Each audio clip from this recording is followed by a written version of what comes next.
The plan is to use this pie tape, which measures diameter really precisely no matter what shape the metal is actually in, round or not.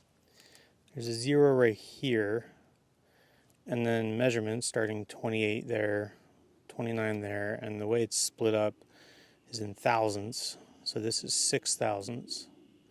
This is 6 25 thousandths.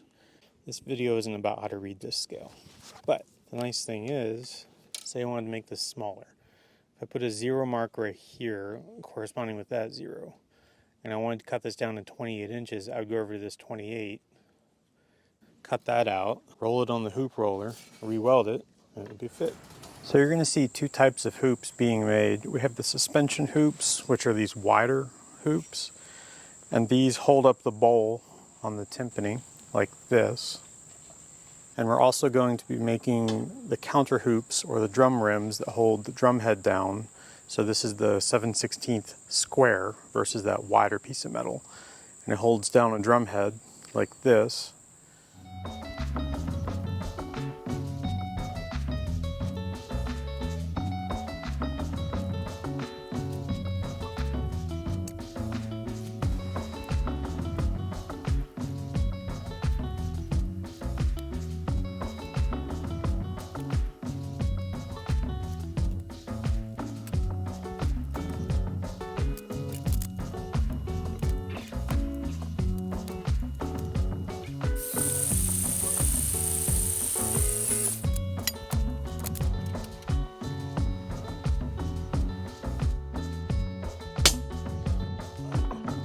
If I had to guess, this is going to be the ring I use. It's just flatter.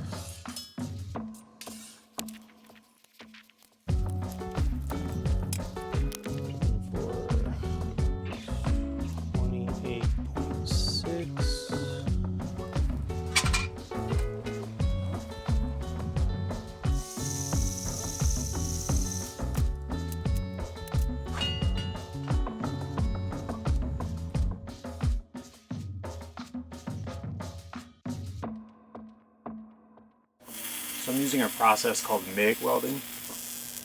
I have 4 possible processes I can do on this machine, including stick welding and flux core welding, which looks the same as MIG, but both of those require chipping off a slag that's left when welding. TIG is the one with the little torch and you feed in filler. I thought about doing that, but I think this is going to be way faster. That's the first MIG welding I have ever done, and quite honestly, I'm super happy with the way that's turned out so far. I'm inside of a 10x10 canopy right now, so it is toasty inside. I think our temperature right now is 97 degrees. I would guess it's about 110 in here. There's no wind, and that's so that I can keep the gas from flowing away from the weld. And I'm going to let this cool.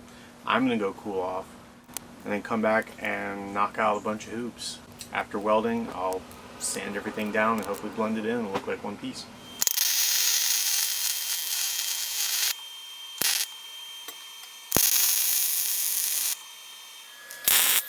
So while I let this cool, I'll go inside, I'll let this tent air out. I'm going to come back, I'll flip this over and just do a little dot where the aluminum is. The aluminum does two things. It keeps it in line on the bottom surface, but also gives me a place to kind of push some weld material, and it's not going to stick to it.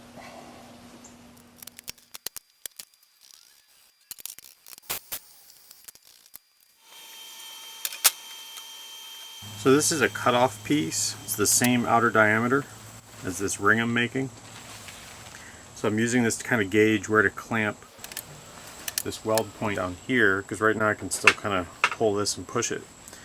After I'm done welding all these, I'm still going to clean the weld so that it disappears, and then roll these again on the ring roller to give it its proper roundness, I guess.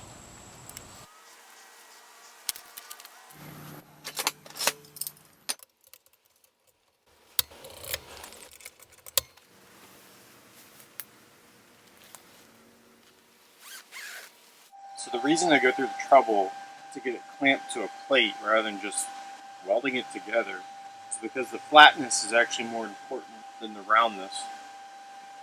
And I'm hoping that this will help keep it pretty flat. That's also why I wait for the weld to cool before I take it off, because it will help keep it from shrinking one direction or another, which is what welds tend to do.